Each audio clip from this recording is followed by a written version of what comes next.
حضور علیہ الصلوۃ والسلام کا سب سے بڑا معجزہ میں آپ کو پہلے دن کا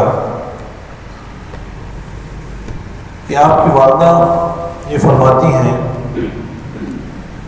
کہ جب حضور علیہ الصلوۃ والسلام اس دنیا میں تشریف لائے فَأَضَاءَ لِي بَيْنَ الْمَشْرِقِ وَالْمَغْرِبِ حَتَّى نَظَرْتُ إِلَى بِلَادِ قُصُورِ الشَّامِ کہ آمد مصطفیٰ اس دنیا میں ہوئی، اتنی روشنی اتنی روشنی ہو گئی کہ میں نے اس روشنی میں شام کے محلات کو دیکھ لیا۔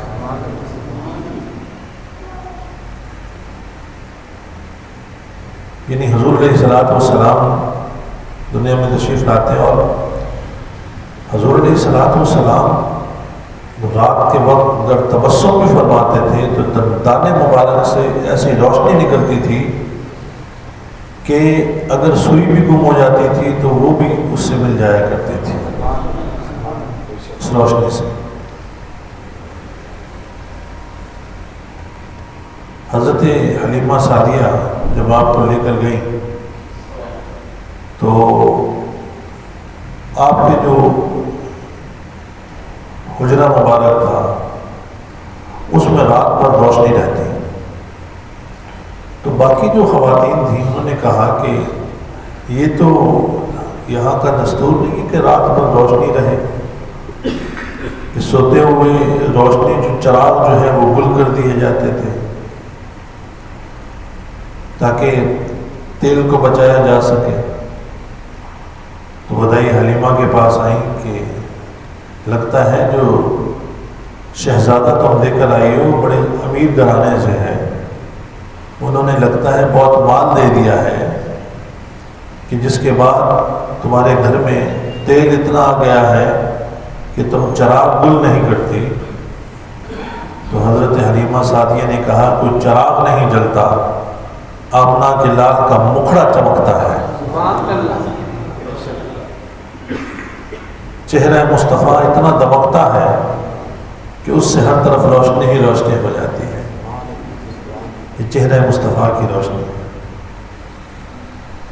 ایک بڑا معجزہ میں آپ کے سامنے اس کو قرآن نے میں ذکر کیا، اور اس وقت میں نے کل ہی دیکھ رہا تھا کہ انڈیا کے اندر ایک مسجد ایسی ہے کہ جس کا رخ بیت المقدس کی طرف ہے، جس کا رخ بیت المقدس کی طرف ہے۔ اس کا مطلب یہ ہے کہ اس وقت اسلام یہاں پہنچ چکا تھا، صحابہ کرام یہاں پہنچ چکے تھے۔ اصل میں ہوا یہ کہ ابو جہل جو ہے وہ نبی اکرم صلی اللہ علیہ وآلہ وسلم کے متعلق عجیب و غریب باتیں کیا کرتا تھا۔ کبھی کسی عالم کو لاتا تو وہ ناکام ہو کے چلا جاتا، کبھی کسی جادوگر کو لاتا تو وہ ناکام ہو کے چلا جاتا۔ اس نے سنا کہ ایک شخص ہے جس کا نام حبیب ہے اور وہ یمن کا رہنے والا ہے، اور وہ جو حبیب یمنی ہے اس نے یہ سنا کہ اس وقت روئے زمین پر اس سے بڑا کوئی عالم نہیں ہے، اور حبیب یمنی جو نہ صرف عالم ہے بلکہ بہت بڑا عامل بھی ہے، یعنی اس کے پاس ایسے علوم بھی ہیں جو روحانی طور پر بہت بلند درجے اور مقام پر لے کے جاتے ہیں۔ تو ابو جہل نے یمن سے حبیب یمنی کو بلایا کہ ہمارے ہاں ایک جادوگر ہے جو اپنے جادو سے لوگوں کو اپنی طرف جو ہے مسخر کر رہا ہے، تو تم آؤ اور اپنے علم سے اس کے جادو کو توڑو اور اس کی اصلیت لوگوں کے سامنے لے کر آؤ۔ حبیب یمنی آ گئے۔ ابو جہل نے حضور علیہ الصلوۃ والسلام کی طرف پیغام بھجوایا کہ آؤ تمہارے مقابلے کے لیے تمہاری ٹکر کا آدمی آیا ہے، آج تمہارے علم کو ذرا دیکھتے ہیں، تمہارے جادو کو دیکھتے ہیں۔ ابو جہل حبیب ابن سے کہتا ہے دیکھنا وہ بڑا عجیب و غریب آدمی ہے، جس کو دیکھتا ہے جس کو تکتا ہے اسے اپنا ہی بنا لیتا ہے، زیادہ اس کی طرف دیکھنا نہیں، اس کی آنکھوں میں آنکھیں نہیں ڈالنا، ساتھ ساتھ سمجھا رہا ہے، زیادہ اس کو اپنے قریب نہیں بٹھانا، اور یاد رکھنا اس کو زیادہ عزت بھی نہیں دینا کہ لوگوں کے دلوں میں اس کے لیے کوئی عزت کا وہ نہ آئے۔ یہ ساری باتیں سمجھاتا ہے۔ حبیب یمنی کہتا ہے میں نے دنیا دیکھی ہے، میں اتنا بڑا عالم ہوں، میں جادوگر کو بھی جانتا ہوں اور سراپا رحمت کو بھی جانتا ہوں، اب اس بات کو رہنے دو۔ حضور علیہ السلام جب تشریف لانے والے ہوتے ہیں تو حبیب یمنی کو ایک بہترین سے سیٹ پہ بٹھا دیا جاتا ہے، ادھر حضور تشریف لاتے ہیں، ادھر حبیب یمنی کی چہرہ مصطفیٰ پر نگاہ پڑتی ہے، ادھر حبیب یمنی اپنی جگہ چھوڑ دیتا ہے اور اپنی جگہ پر حضور علیہ السلام کو بٹھاتا ہے۔ ابو جہل ترچھی آنکھوں سے حبیب یمنی کی طرف دیکھتا ہے، یہ آپ نے کیا کر دیا؟ میں نے کہا تھا کہ عزت نہیں دینی۔ حبیب یمنی کہتا ہے ابو جہل سے کہ تم بے فکر رہو، میں جانتا ہوں ان کو میں نے کس طریقے سے قابو کرنا ہے۔ حبیب یمنی کہتا ہے آپ اللہ کے رسول ہیں؟ کہا ہاں میں اللہ کا رسول ہوں۔ کوئی معجزہ دکھا سکتے ہیں؟ معجزہ طلب کریں گے تو میں دکھا دوں گا، حضور علیہ السلام نے فرمایا۔ اچھا، حبیب یمنی کا نے کہا کہ آپ کے متعلق یہ کہا جاتا ہے کہ آپ جادوگر ہیں، تو آپ کا جادو زمین پہ چلتا ہوگا، آپ کا جادو زمین پہ چلتا ہوگا، آئیے میں آپ سے کچھ اور دیکھنا چاہتا ہوں۔ تو آپ نے دیکھا ہوگا جہاں پہ حضور علیہ السلام کا دولت کا داجا آپ کا گھر تھا، اس کے ساتھ ایک پہاڑ ہے، یاد اس پہاڑ ڈاکٹر صاحب اس پہاڑ کا نام جہاں پہ وہ لائبریری ہے اس کے پیچھے جو پہاڑ ہے جگہ، اس پہاڑ کا نام، اچھا وہ اونچا پہاڑ تھا، یعنی مکہ میں وہ اونچا پہاڑ تھا جہاں پر حضور علیہ السلام کا گھر ہے، اس کے بالکل پیچھے ہی گھر ہے۔ نہیں مسجد شجر نہیں، ادھر جو مکتب ہے نا جو لائبریری بنائی ہے اس کے بالکل پیچھے والا پہاڑ، ہاں جبل، تو یہ سارے کے سارے حضور علیہ السلام کے ساتھ اس پہاڑ پہ چلے جاتے ہیں۔ رات کا وقت ہوتا ہے، 14ویں کا چاند چمک رہا ہوتا ہے،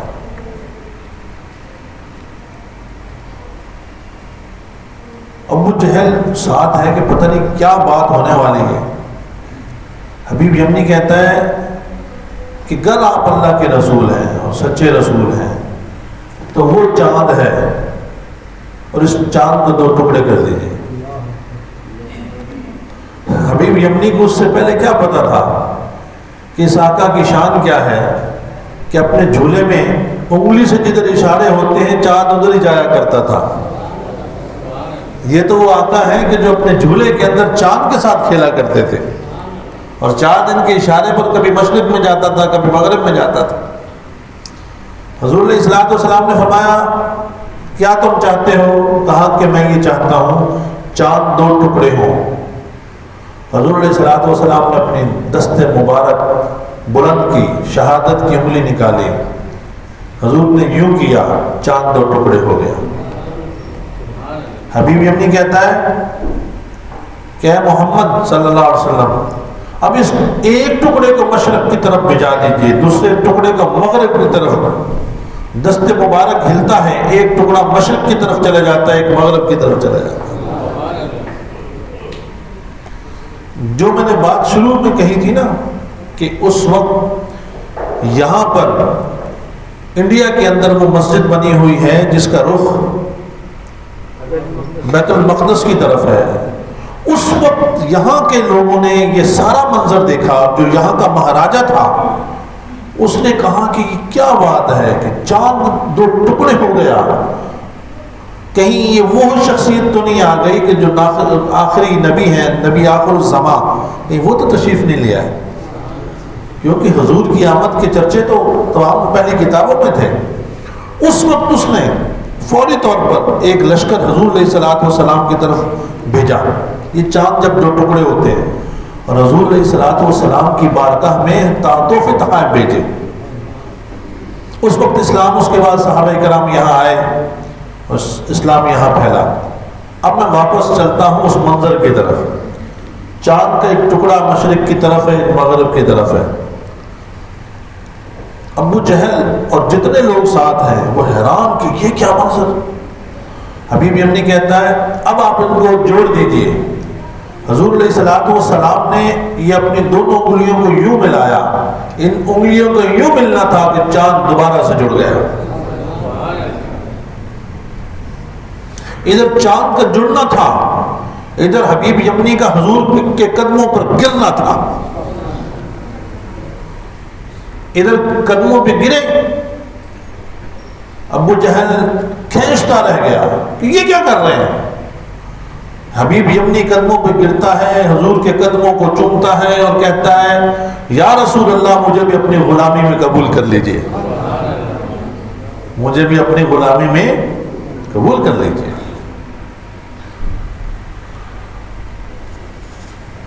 حضور نے غلامی میں قبول کر لیا. حضور علیہ الصلوۃ والسلام نے غلامی میں قبول کر لیا. کلمہ پڑھایا، حضور ساتھ لے کر جاتے ہیں. راستے وہاں سے ابو جہل کے اور حبیب یمنی کے جدا ہو جاتے ہیں. جو بڑا عالم سمجھ کے لائے تھے وہ تو خود حضور کی زلفوں کے اسیر ہو گئے، وہ تو خود دامن مصطفیٰ میں سمیٹے گئے، وہ تو خود حضور کے قدموں پر لپٹ گئے. راستے جدا ہو گئے. حضور علیہ الصلوۃ والسلام نے اس غلام کو ساتھ لیا، گھر لائے اور فرمایا حبیب یمنی تیرے دل میں ایک بات تھی جب تو چلا تھا، تو وہ کہنا چاہتا ہے یا میں بتا دوں تیرے دل میں کیا تھا؟ تو خود کہنا چاہتا ہے یا میں بتا دوں تیرے دل میں کیا تھا کہ تو نے سوچا تھا گر وہ نبی سچا نبی ہوا جن کے پاس میں جا رہا ہوں، اور یہی جو نبی آخر الزمان تشریف لانا ہے، اگر یہ وہی ہوئے اور میں نے ان کے ہاتھ پر اسلام کو قبول کر لیا تو پھر میں ان کی بارگاہ میں یہ گزارش کروں گا جو تیرے دل کی بات تھی وہ میں بتاؤں یا تو خود بتانا چاہتا ہے؟ کہا یا رسول اللہ صلی اللہ علیہ وآلہ وسلم آپ کی غلامی میں آ گیا ہوں، اب آپ ہی فرمائیے. حضور نے فرمایا تو نے سوچا تھا تیری ایک بیٹی ہے جو معذور ہے، جو نہ بول سکتی ہے نہ دیکھ سکتی ہے، معذور ہے. تو یہ چاہتا تھا کہ تو اس کے لیے مجھ سے دعا کروائے، تیری بیٹی کے لیے. مجھ محمد مصطفیٰ کے ہاتھ اللہ کی بارگاہ میں اٹھ گئے. حضور نے فرمایا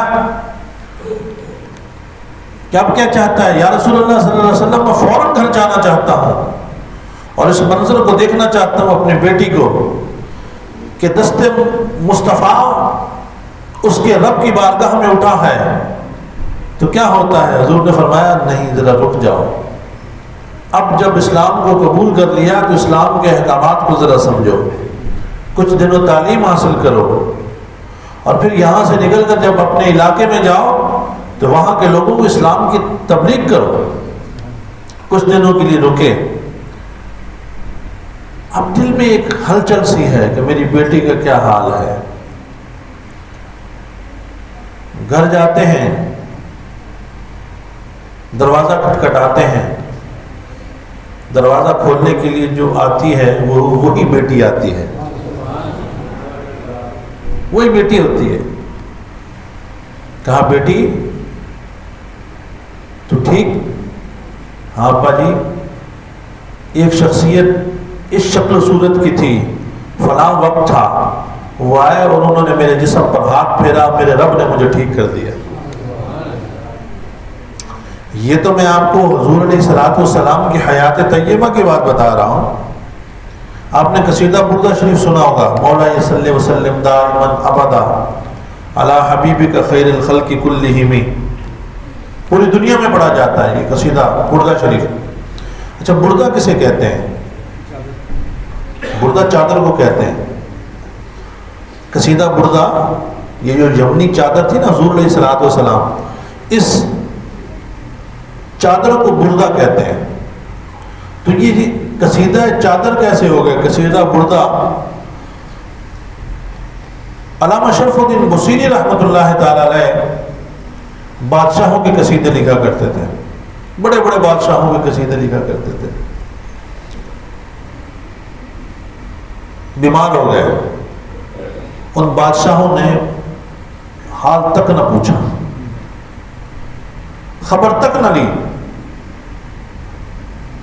علامہ شرف الدین بصیری نے سوچا کہ یہ کتنے بے وفا بادشاہ ہیں، جب میں ان کی تعریف کے پل باندھا کرتا تھا تو یہ مجھ پر موتی نچھاور کیا کرتے تھے، یہ تو بڑے بے وفا بادشاہ ہیں، چلو ایک قصیدہ بادشاہوں کے بادشاہ کا بھی پڑھ لیتا ہوں، کائنات کے شہنشاہ کا قصیدہ بھی پڑھتا ہوں. امام شرف الدین بصیری کو فالج ہوا، اصل میں ان کو فالج ہوا تھا، اٹھ نہیں سکتے تھے. یہ قصیدہ بردہ شریف لکھا اپنے بستر پر لیٹے لیٹے اور بارگاہ مصطفیٰ میں پیش کر دیا، بارگاہ مصطفیٰ میں پیش کر دیا. رات کو سوتے ہیں تو دیدار مصطفیٰ نصیب ہو جاتا ہے، دیدار مصطفیٰ نصیب ہوتا ہے. حضور علیہ الصلوۃ والسلام فرماتے ہیں اے شرف الدین، جو تو نے میری شان میں قصیدہ لکھا ہے وہ سننے کے لیے آیا ہوں تجھ سے، ذرا مجھے سنا تو صحیح. امام شرف الدین بصیری رحمۃ اللہ تعالی علیہ قصیدہ بردہ شریف سناتے جا رہے ہیں. حضور علیہ الصلوۃ والسلام اپنے دست مبارک ان کے جسم پر پھیرتے جا رہے ہیں. ادھر قصیدہ بردہ شریف مکمل ہوا، ادھر امام شرف الدین بصیری کا پورا جسم درست ہو چکا تھا، شفا یاب ہو چکے تھے. حضور علیہ الصلوۃ والسلام نے خواب کے اندر امام شرف الدین بصیری کو ایک تحفہ عطا کیا کہ اے شرف الدین، تو نے میری شان میں قصیدہ لکھا ہے، تو نے شہنشاہوں کے شہنشاہ کا قصیدہ لکھا ہے، آج تجھے نوازا یہ جاتا ہے کہ میں اپنی یمنی چادر تجھے خواب میں، خواب کا بات ہے، تجھے میں عطا کرتا ہوں. امام شرف الدین بصیری کی جب آنکھ کھلتی ہے تو دیکھتے ہیں کہ وہی چادر جو حضور نے خواب میں عطا کی ہوئی وہ ساتھ پڑی ہوئی ہے، جو حضور علیہ الصلوۃ والسلام نے عطا فرمائی وہ ساتھ پڑی ہوئی چادر ہے. امام شرف الدین بصیری کی اور حضور علیہ الصلوۃ والسلام کے درمیان میں یہ بات تھی. امام شرف الدین بصیری درست ہو کر باہر نکلتے ہیں، راستے میں ایک مجنون فقیر سا آتا، کہتا ہے امام شرف الدین بصیری، تم نے قصیدہ بڑا زبردست لکھا ہے، بڑا زبردست قصیدہ لکھا ہے. کہتے ہیں کون سا قصیدہ؟ کہا جو تم نے رات کو مصطفیٰ کریم کو سنایا تھا. کہا یہ معاملہ تو میرے اور مصطفیٰ کریم کے درمیان تھا، تیسرا تو میں نے کسی کو بتایا نہیں. کہا حضور علیہ الصلوۃ والسلام جب تشریف لائے تھے تو حضور کے غلاموں میں ہم بھی شامل تھے، ہم نے بھی وہ سنا ہے. پھر جب امام شرف الدین بصیری کو وہ قصیدہ نے آپ نے ان کو سنایا، اس کے بعد یہ پوری دنیا پر یہ قصیدہ شریف یہ عام ہوا، اور آج دنیا کا شاید ہی کوئی ملک ہو کہ جس میں یہ قصیدہ بردہ شریف نہ پڑھا جاتا. ایک کتاب ہے شاید ابھی بھی مارکیٹ میں موجود ہے، اس کتاب کا نام ہے سیرت النبی بعد از وصال النبی، سیرت النبی بعد از وصال النبی، مارکیٹ میں ملتی ہے، کوئی بھی چاہے تو اس کو لے لے. اس میں اتنے عالی شان واقعات حضور علیہ الصلوۃ والسلام کی سیرت کے لکھے ہوئے ہیں کہ ایک تو آپ کی سیرت ہے جو بظاہر آپ کی حیات طیبہ میں ہے، ایک آپ کی سیرت کے وہ واقعات ہیں جو آپ کے وصال کے بعد ہیں. میں اس میں سے ایک آپ کو ایک دو عرض کرتا ہوں. ایک شخص روزہ رسول پہ حاضر ہوتا ہے اور وہاں پر حاضری دینے کے بعد اپنے قافلے کے ساتھ مدینہ سے پھر مکہ کی طرف قافلہ جاتا ہے. جب مکہ اور مدینہ کے درمیان میں وہ شخص پہنچتا ہے تو اسے یاد آتا ہے کہ مجھے فلاں فلاں شخص نے حضور کی بارگاہ میں سلام کے لیے بھیجا تھا کہ وہاں پر حضور کے روضے پہ کھڑے ہو کر ہمارا سلام پہنچانا. وہ تو میں نے سلام پہنچایا نہیں ہے. یہ تو مجھ سے وعدہ خلافی ہو گئی ہے. پہلے کہ مسلمانوں کے ذرا معیار بھی تو دیکھیں. انہوں نے قافلے کو چھوڑا. قافلے والوں سے کہتا ہے میں واپس جا رہا ہوں مدینہ منورہ. فلاں بندے کے سلام تھے جو میں نے حضور کی بارگاہ میں پیش کرنے تھے, وہ میں نے سلام نہیں پیش کیے. انہوں نے کہا بھئی یہاں سے. کہا نہیں, میں نے ان سے وعدہ کیا تھا کہ حضور کے روضہ مبارک کے سامنے کھڑے ہو کے میں یہ سلام پیش کروں گا. واپس پہنچتے ہیں, اکیلا وہ شخص وہاں سے چل پڑا. روضہ رسول پہ حاضر ہوتے ہیں. وہاں پر عرض کرتے ہیں یا رسول اللہ صلی اللہ علیہ وسلم, آپ کے فلاں غلاموں نے آپ کے سلام بھیجا تھا, اسے قبول فرمائیے. اکیلے تھے, تھکاوٹ تھی. سلام پیش کرنے کے بعد بیٹھے, ٹیک لگائی, آنکھ لگ گئی, وقت جاگ گیا, دیدار مصطفیٰ نصیب ہوتا ہے. حضور علیہ الصلوۃ والسلام فرماتے ہیں یا ابا الوفا, اس کا نام جو بھی ہے, مگر حضور فرما رہے ہیں یا ابا الوفا, اے وفا کرنے والے, اے وفا کے باپ, اے وفا کے باپ. یعنی تو وفا کرنے والوں میں بہت بلند درجے میں ہے. یا ابا الوفا, تو یہاں پہ بیٹھا ہوا ہے میرے روضے پر, تیرے ساتھی تو ابھی مکہ پہنچنے والے ہیں. حضور علیہ الصلوۃ والسلام نے ایسے دست مبارک پکڑا, فرمایا چل تجھے تیرے ساتھیوں سے پہلے پہنچاتا ہوں. ادھر آنکھ کھلتی ہے, جب آنکھ لگی تھی مدینہ منورہ میں تھا, آنکھ کھلتی ہے تو کعبۃ اللہ الحرام کے سامنے بیٹھا ہوا ہے. سبحان اللہ.